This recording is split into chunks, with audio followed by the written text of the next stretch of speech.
Okay, so let's move this up the neck now, a little bit. We're going to take that A7 chord we were playing, and we're gonna chop it in half. So now we're going to do this. Oh, and I've put my guitar in the middle, from the bridge to the middle, and I just rolled down the volume a little because I want a little different tone. So on this track, I think I turned the volume down a little, turn the tone knob a little, it's in the middle position. So if you hear it sounding different, that's why. So take this A7, chop it in half, and now we have our flat 7 as the lowest note. So G, C sharp, E, A. Where before we had this. So this is a big full, it can sound kind of clunky, and it's hard to move around, like if you're sliding in and out of things, or if you're playing with another guitar player or keyboard player. I play in a band called the Amanda Broadway Band, and Amanda and I co-write the songs. I'm the only guitar player, but we have a trumpet player, a sax player, 2 background singers, and a keyboard player, and bass and drums. So this is the kind of stuff that I take into account when I'm playing in that band, because with horns, background singers, and keys, there can be a lot of traffic. There can be a lot going on, not just rhythmically, but EQ-wise. So you don't want to be playing in the same space as not only the other guitar player, but if you're playing with a keyboard player, horns, singers, you have to take into account like where those people are performing and adjust. So this is the idea behind this, is chopping this chord in half. We're going to take that D7 we were playing, we're going to chop that in half too. So instead of the bar, we're just doing strings 4, 3, 2, 1. And then for the E7, we're taking this E7 we were playing last time, and now we're putting our pinky on the top, we're putting the 5th on the top. So what I wanted to do here was focus the sound on the top 4 strings.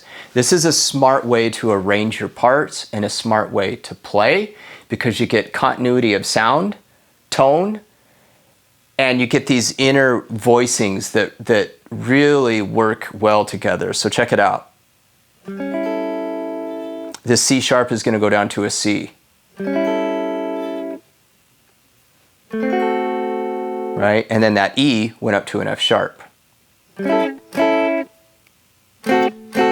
this G from the A7 went up to an A. So you get these real nice internal voicings, you know, by inverting these chords. And then that G sharp is right there. We get this B on the top, so it kind of cuts, it bites.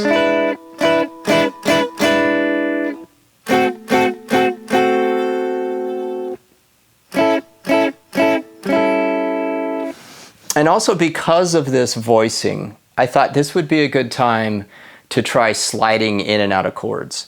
So it's a pretty common thing to start like just a fret below and do this approach where it's like a ghost note. It's like a quick. And then on the D7. And on this, let's try sliding from the F7 down into the E. So that always reminds me of not just like jazz, blues, R&B, but there's some Jimmy Page, some Zeppelin songs where, you know, that kind of sound. So we'll slide into chords.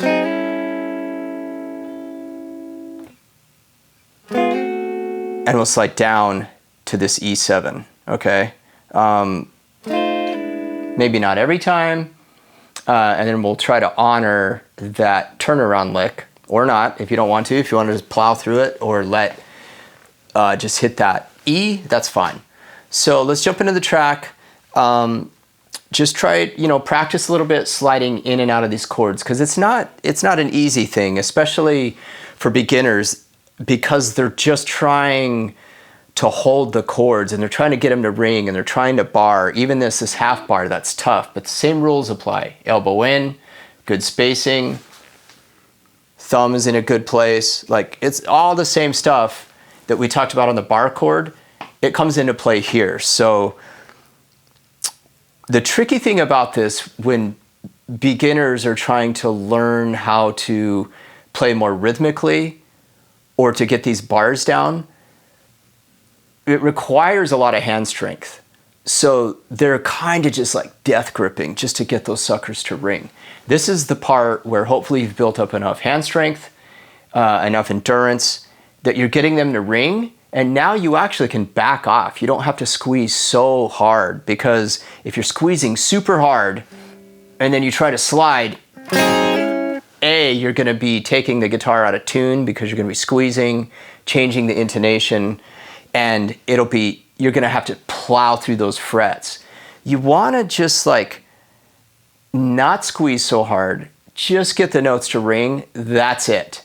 And then push into the chord. And again, all the same rules apply with muting, that kind of squeeze and release. You know, I'm keeping contact with the strings. I'll try to,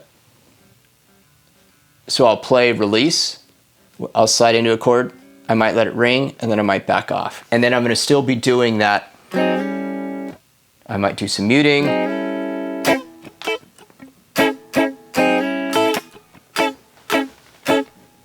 You know, I might do a little bit of strumming, some of that accented thing, but I'll try not to do too much because I don't want to get it too complicated.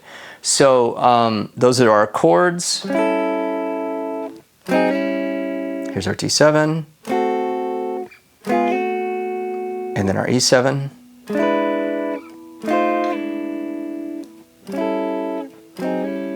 Okay, so let's jump into the track.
Okay, good. So I think in the end of the second chorus, I did that F to E thing and nobody else did it. So that's okay. I think things like that sound cool in recordings. I guess I felt like playing it or I heard it. So getting things especially in this style of music where things line up too perfectly, it's not my favorite thing. So, but that's up to you. That's kind of a discretionary thing. And I changed my part. Notice I kept it pretty open in the first chorus. This is another thing that's really important. I kept the first chorus pretty open. I just slid into the chord. And then on the second chorus, I think I varied a little. And then I maybe got a little busier. I honored the triplets differently. Sometimes I, slid into it with, I didn't do it the same each time. And then I did some of those slides and jabs. Right?